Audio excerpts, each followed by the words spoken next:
Phil. My 6-year-old daughter was born as my son, James. Your brother thinks you're grooming your child, programming the boy to want to be a girl. My parents and my brother think that I have brainwashed my child. Is she grooming her child? At age 4, I dyed Bella's hair pink. There's a princess room, princess clothing. To become a transgender female. You are intolerant of people that are different. She was saying I was speaking on bigotry. This is bigotry. Let's do it. Have a good show, everybody. Here we go. This is a safe place to talk about hard things. Stand by. We'll count you down. Today's going to be a changing day in your life. 5, 4. I am not giving up on you.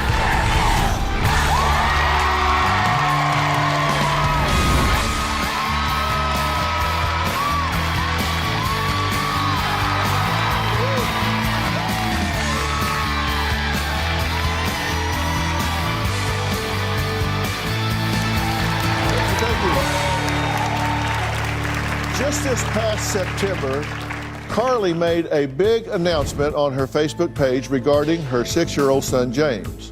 It read, "In February, James transitioned socially from male to female. Her name is Isabella. She goes by Bella." Take a look. My 6-year-old daughter, Bella, is smart. She's very independent. She's really sassy. She marches to the beat of her own drum, and she was born as my son, James. By 3 years old, James was showing a preference for things that were pink, sparkly, hearts, dolls. Which one do you want? Pink one? We had some accessories. Yeah. James verbalized that he wanted to be a girl and that it was time to let him change his name. He said, "I want to be called Isabella." Did you like being a boy?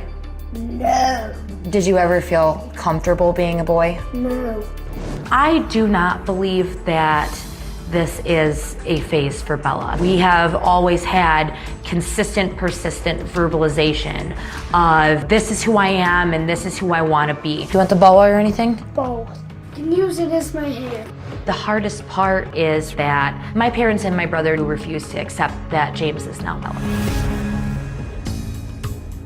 Well, Carly says she hasn't seen her family in 10 months because they just won't accept Bella with pink hair, pink dresses, or pink nail polish.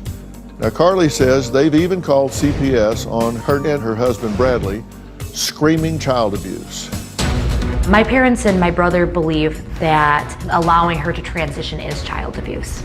My brother says that I am brainwashing James into believing that he is a girl. As soon as I mentioned he could be gay, it started to become an issue for my parents and my brother. My mother took away all dolls. Your mother started to realize that I was changing sides. Yeah. And she took it away from me. And it was really not nice. At age 4, I dyed Bella's hair pink and they forcibly held him down and scrubbed the color out of his hair. They told Bella when they scrubbed the color out of his hair that he was hurting Jesus. My parents and my brother have released statements to CPS that it sickens them to watch what I have done to him. They have suggested to CPS that Bella is removed from my custody. My parents and my brother have traumatized Bella and tried to take her away from me. So I decided to cut my parents and my brother out of our life until they can change. Okay, thanks for being here. At this point, there is a big fracture between you and the family, right? Yes, a huge one. And tell me what you think the basis of this is. They think that I have brainwashed my child into believing that, that he is a girl. They think that I created this. The words that they have used is I had a secret agenda to feminize my son. Mm-hmm. And what would be your motive for that? What do they attribute that? Why do they think you would want to do that? I honestly don't know. I mean, why would you care one way or the other, boy, girl? Why would you care one way or the other? What's their theory? That's the problem, is that we don't care. We just wanted to love the kid for who she was, and I don't know why they think that we have an agenda to somehow persuade it either way. But they have to be attributing some motive to it. Why do they think that you would want to do this? Maybe for attention. All right, and so your brother Daniel, and he's here, and he'll be out in a little bit, and he's listening to everything we're talking about, so he'll be up to speed. But he tells us that he thinks you're grooming your child. So not just that you're recognizing this, but that you're actually grooming him, programming the boy to want to be a girl. Bella has always been the way that she is since she's been able to, verbalize what it is that, that she liked. And we have always just supported her. And for the longest time, my family just kind of, pretended that it wasn't real, that it wasn't there. But when they couldn't deny it anymore, then it was, you caused it to be this way. Mm-hmm. Well, and you say at 3, you knew that your child wouldn't be heterosexual. Yes. That was your term. You said at 3 you knew. How did you know? By 3 years old, we were already looking at gender non-conforming behavior that was not stereotypical for a male by, showing preference to, girly things, verbalizing, I want dresses, pink stuff, sparkles, things like that. Okay, but how did your child at 3 know what was female-oriented versus what was male-oriented? We didn't say anything. It was just options. Like, here's a blue scarf, here's a pink one. What would you like? She would pick the pink. Like, because we have a little boy now too, and so we always had boy toys for whatever. She could play with whatever she wanted. How did she know what was feminine and what wasn't? My parents and my brother really made that clear to her. We just kind of let her like what she liked and did what she wanted, and they kind of pointed out, like, that's not typical for a boy to like. So they're the ones that differentiated. Yes. Now, your family claims that you showed the child what they call an inappropriate video about transgender people. Yes. What are they talking about? So they use the words like illicit, explicit video. Right. But really what I was actually doing is we were on YouTube and I was showing her videos of just regular everyday trans people, what they looked like before their transition and what they looked like after. At what level? Were you showing in terms of dress? Were you showing pre-post hormonal, pre-post surgical? What were you showing?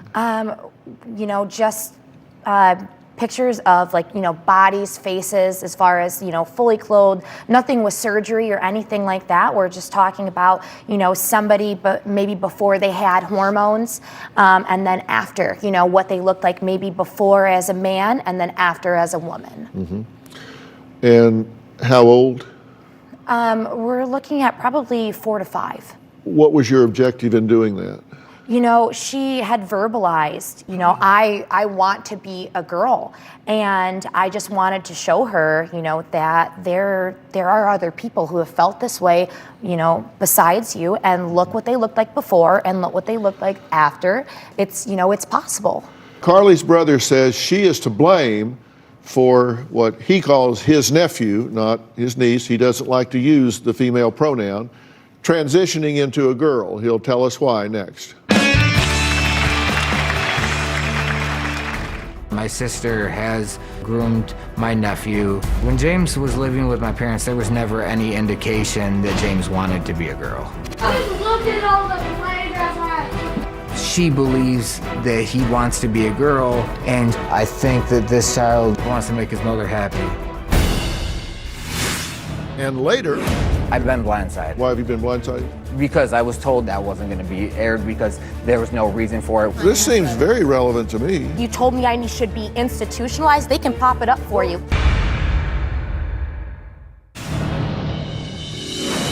My brother Daniel is ignorant.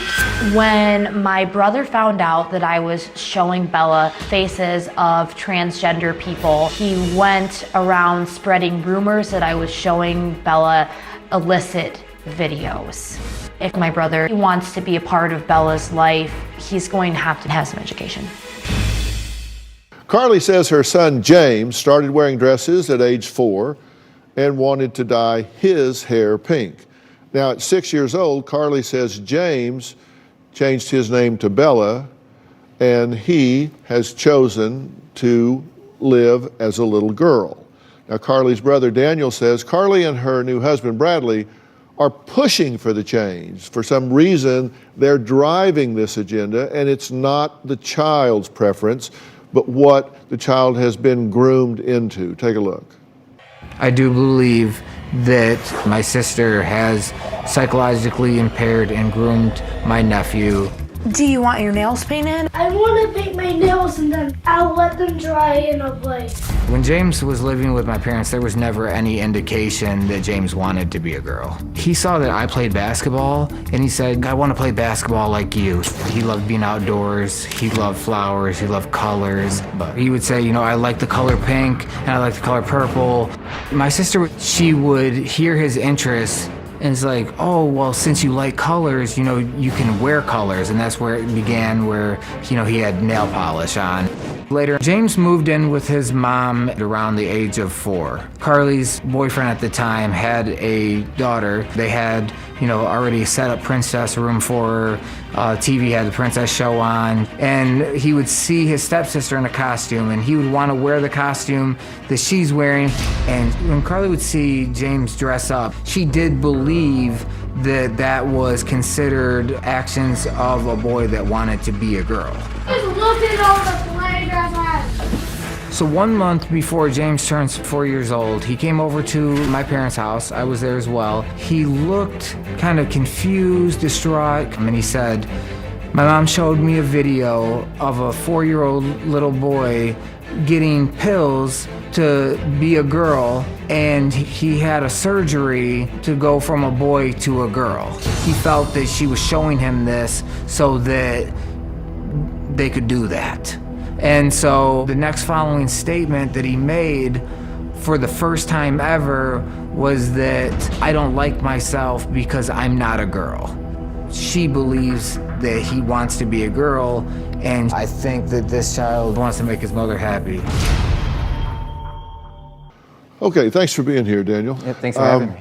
Now, do you refer to this child as James and he, or Bella and she?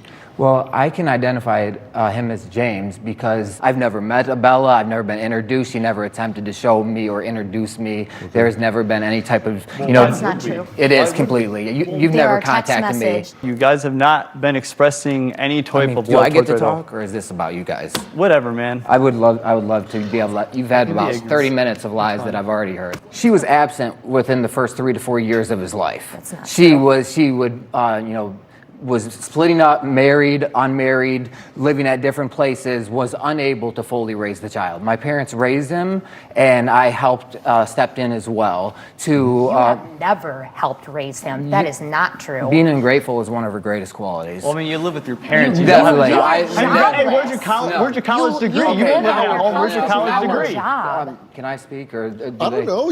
I would love to. You seem like me. You're doing all right. I appreciate it. I'd just love to be able to speak. I don't remember me getting to talk over them, so can I go speak? ahead. Or Yeah, go ahead. That'd be awesome. Appreciate Okay. it. Definitely great. Spread your ignorance. It's fine.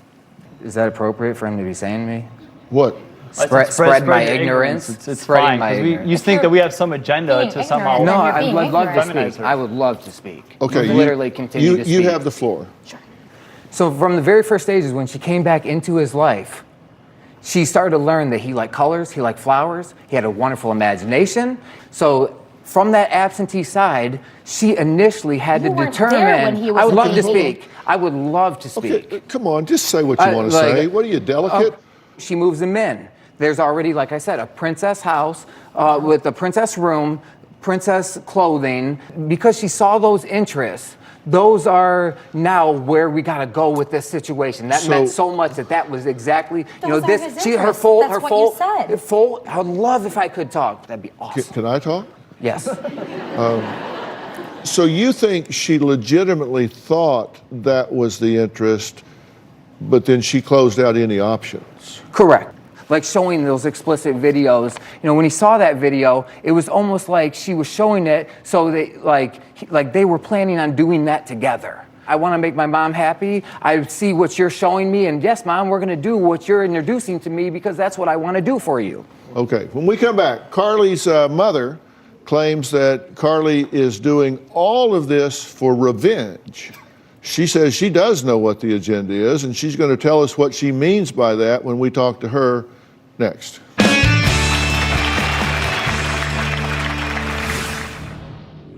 My parents and my brother are trying to destroy my family and make Bella be the type of person that they want her to be. And later, The way you present yourself, your eyes say it all. The anger that you have very spewing out of you, angry. it's absolutely very true. toxic. No, but you need it's to just learn to animosity control towards that. her.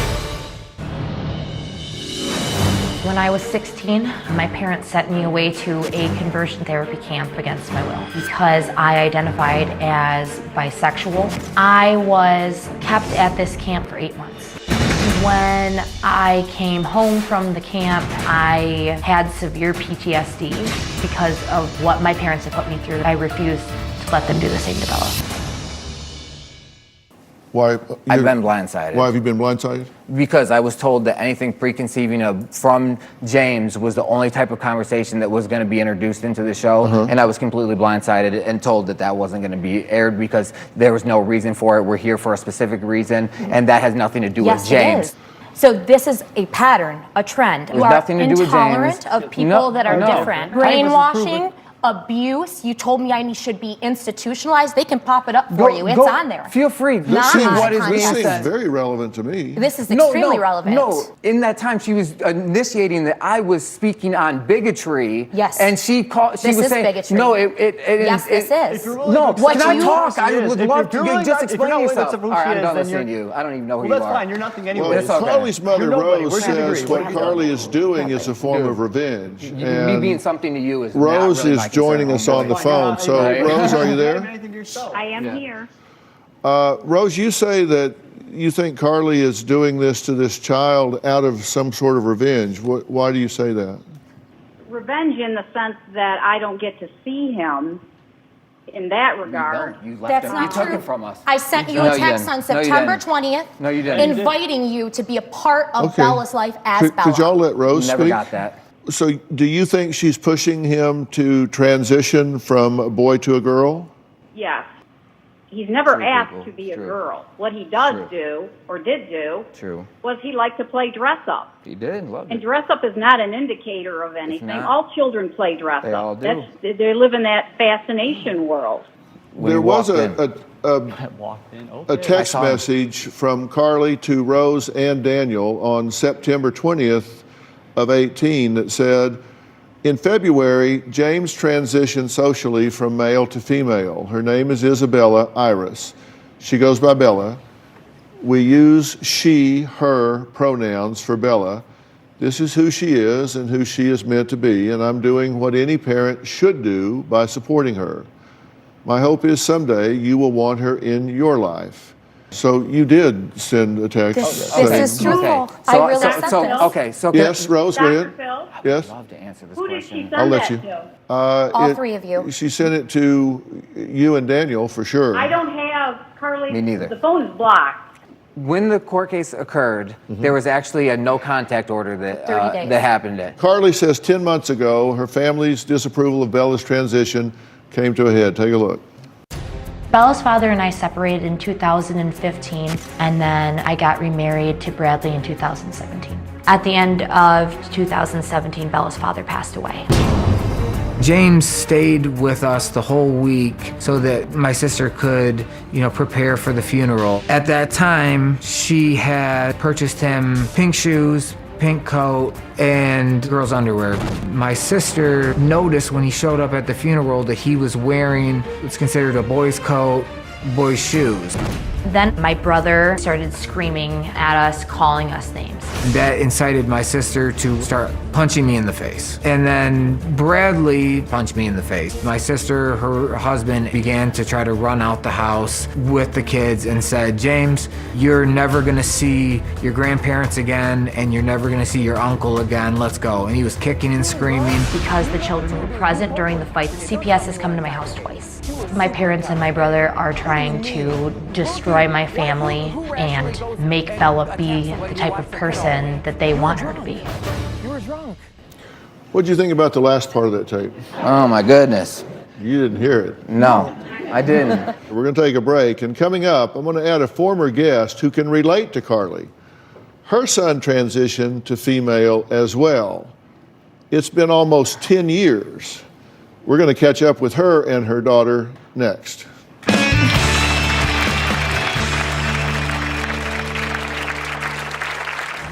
At the age of 2, my son wanted to dress in princess outfits.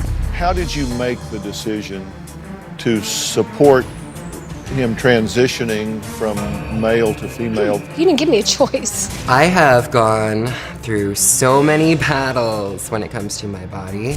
Now I'm happy. Closed captioning provided by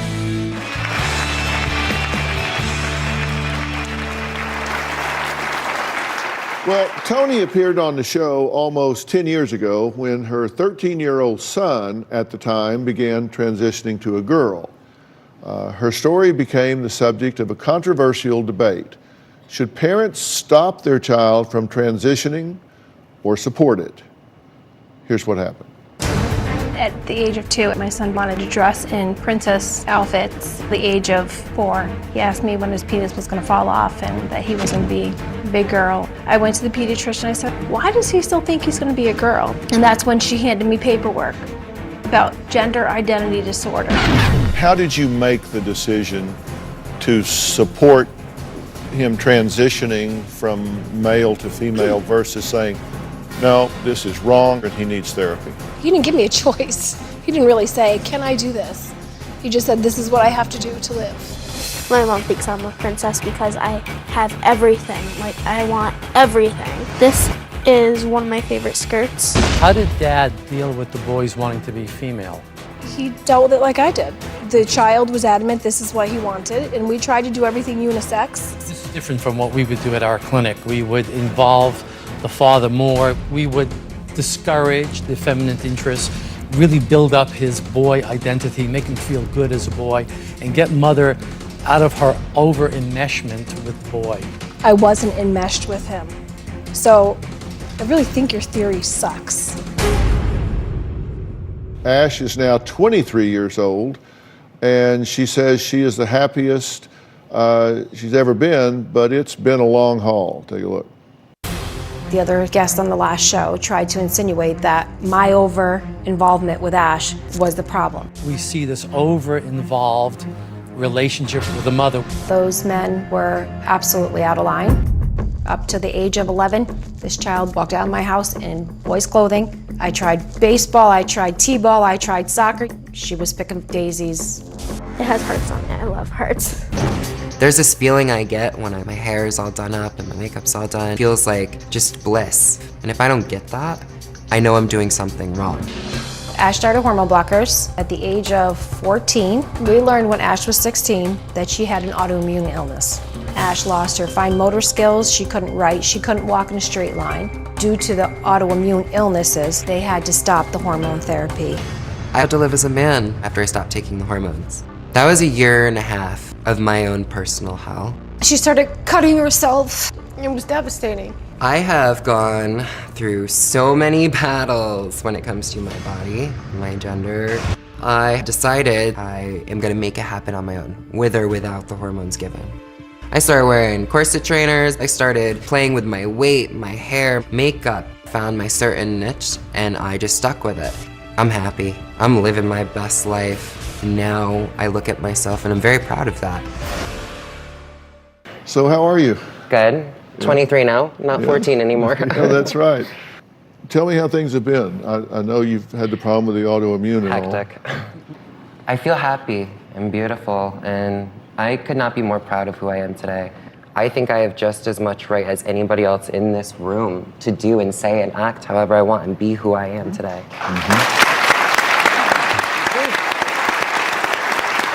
And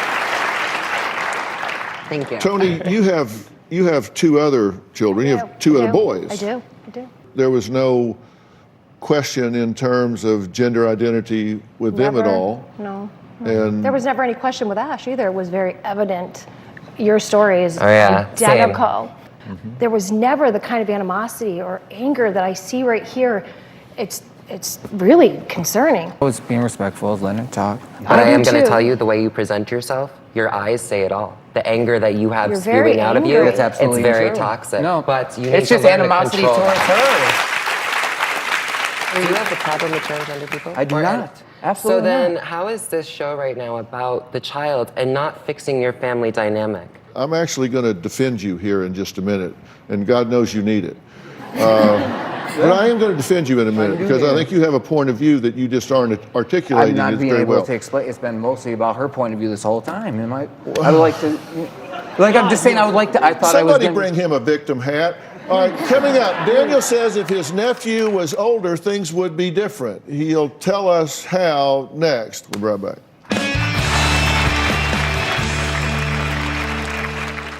back. Closed captioning provided by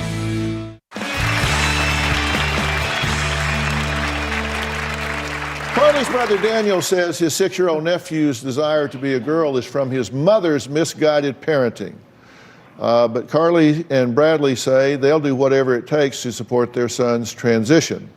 Now, joining us is Dr. Charles Sophie, who is on the Dr. Phil Advisory Board and is board certified in 3 clinical specialties: adult psychiatry and child-adolescent psychiatry and family practice, as well as being the medical director for the Department of Child and Family Services here in LA, which is the largest agency in the entire country. Dr. Sophie, thank you for being here. Do you want to say anything generally based on what you've seen so far? Yes. I just think that it's important for you to make sure that none of this conversion treatment camp residual that you have is driving any of that. Because I think that's probably what he's trying to say. That's what I'm trying to say. And just be clear about it. Trust me, it'll come out if it's being forced, okay? I do just want to say one statement was that was not the beginning statement, how they started having conversations of transgenderism. That was post-video None of that matters, conversation. though, really. I'm just saying that they're saying But that's how it all assured- began okay, to be. Rest assured, they're doing they're doing I the was right there. thing. That's not how okay? it weren't there. Rest That was assured, later they're on. doing That the was- right Okay, that we've got to conversation was we've later got to take a break. I said I wanted to say some things in defense of Daniel. And quite seriously, what I mean by that is if, and again, I'm saying this hypothetically, if someone was taking a child and trying to brainwash them, program them, really confuse them into being someone they're not, you would have real reason for concern, and I would really expect you to raise the alarm. Correct. And really wave the flags. I mean, that would be a very valid thing to do. I mean, anyone would do that. And I think you're very sincere in your concern. So I don't think you're just trying to be oppositional here. I don't think that you're bigoted about this or whatever. I think you're uninformed about a lot of things, but I don't think that you're just trying to be a problem here. I think your concern is sincere. The question really is, can Daniel and Rose accept Bella if in fact that is who that this child wants to be? And will Carly allow them in Bella's life, and under what circumstances? We're going to talk about that next.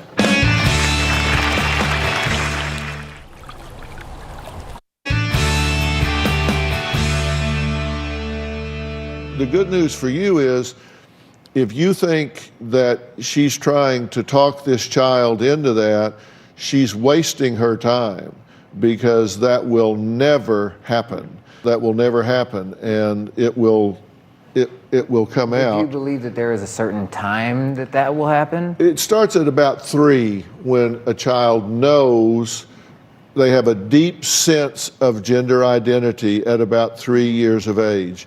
And as long as you keep options available, and they're always available, the main thing is that this child grow up surrounded by love, whoever and whatever they choose to be, however they choose to live, that they don't grow up with anger, judgment from anybody in the family. It's tough enough to grow up without half of the family being angry, rejecting, all of these things. A child needs to grow up being loved 360 degrees, regardless of what they are and what they say they want to be.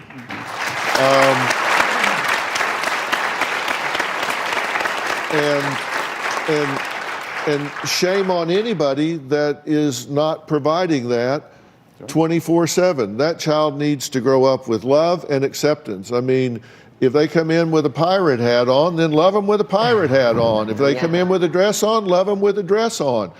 And they will work it out. Just make sure they have lots of options and understand that they're free to choose and re-choose and change their choosing. And as long as you do that, then just support the child's choices and stop making them a battleground. That's all I'm saying. This child will find where she needs to be. And if right now her sense is Bella, then love her being Bella. And if 2 years from now she says, that's where I wanted to be, but now I want to be James, then love James. Just love the child for being whoever they are and stop all of this other. I just can say that, you know, having all those full-on options isn't something that resembles the childhood when it comes to their affiliation. Well, it's been said now, and that's all I can do is say now. So I want to thank my guests today for sharing their story, and I really hope you listen to this. And I know you agree with me, Dr. Sophie, right? 100%. I really hope y'all will put the child's interest ahead of your own and just decide we're going to do what is best for the child. And everybody can modify their position some, and the child will be the beneficiary of that. And there's great testimony to that right here. Coming up, superstar Toni Braxton joins me to talk about a struggle she faces every day of her life, but refuses to let it slow her down. Next.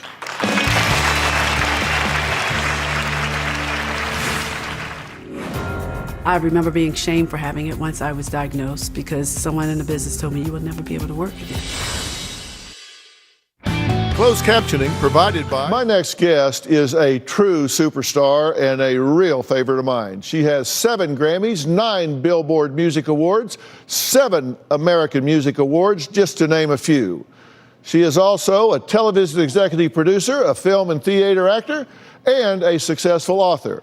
I'm talking about the incomparable and incredibly talented Toni Braxton.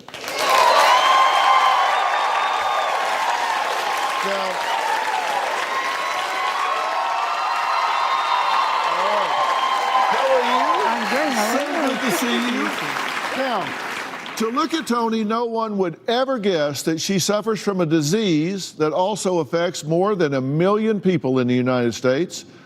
Toni Braxton has lupus, an autoimmune disease that she says affects her every single day, but she does her best not to let it interrupt her very busy life.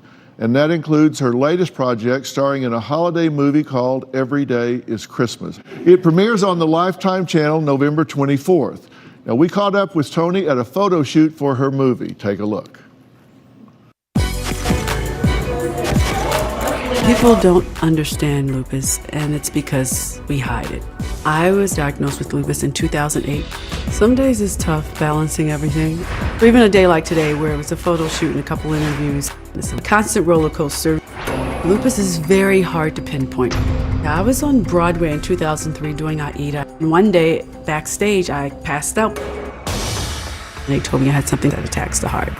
I'm doing a show, I'm Tony Braxton, I don't get sick. I remember being shamed for having it once I was diagnosed because someone in the business told me you can't tell anyone you have lupus, you will never be able to work again. The one thing about having lupus is having to fake like I feel great when I feel horrible. You know, I don't feel well and it's tough to get through the show. It's a lot of, you sing! And that's kind of a little giveaway that I'm not having my best evening. My favorite thing in the world to do is to sing, is to perform. I love it. All day long, stupid lupus can pick on me, but it will never waver me, and I will never stop.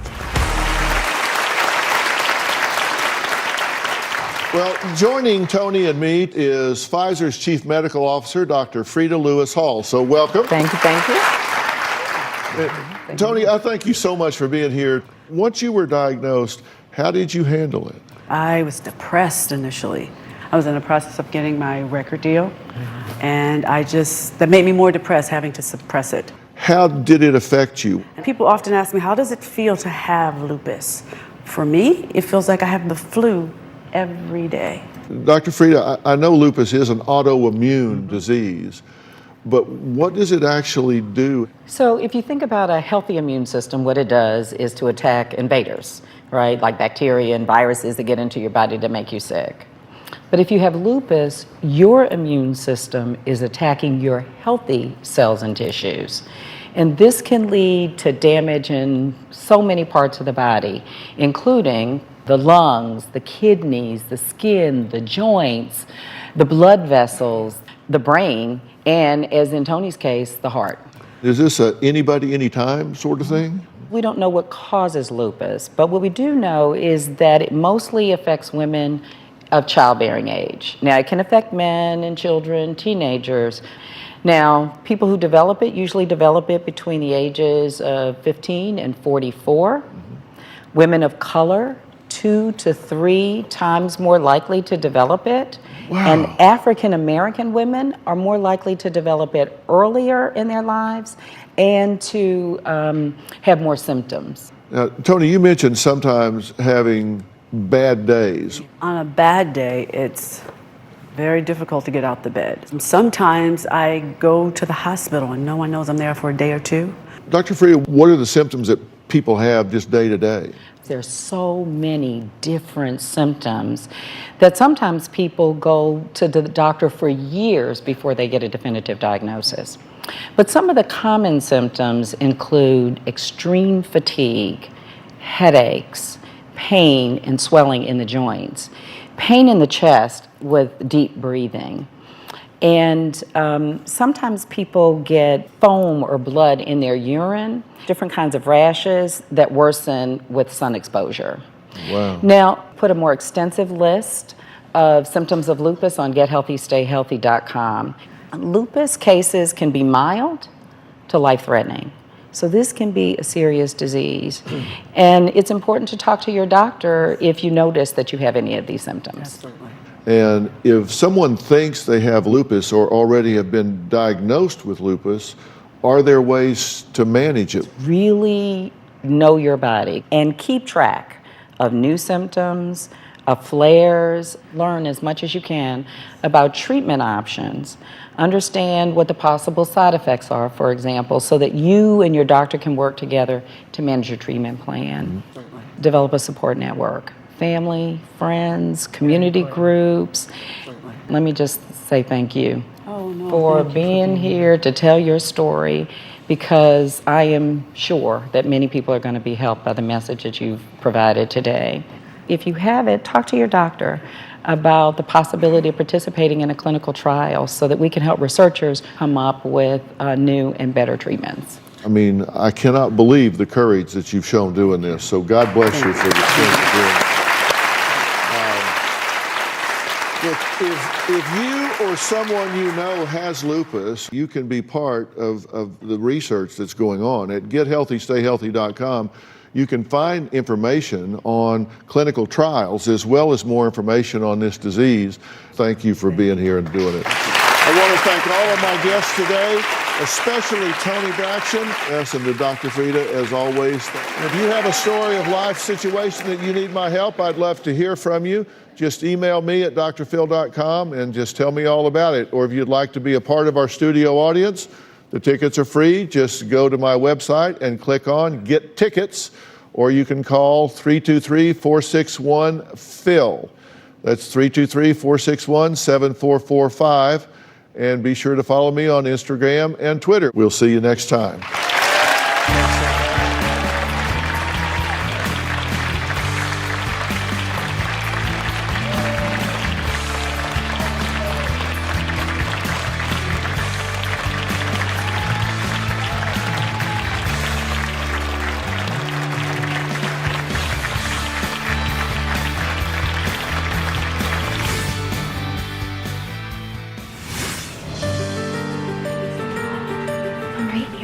Hello, princess. I love your hair.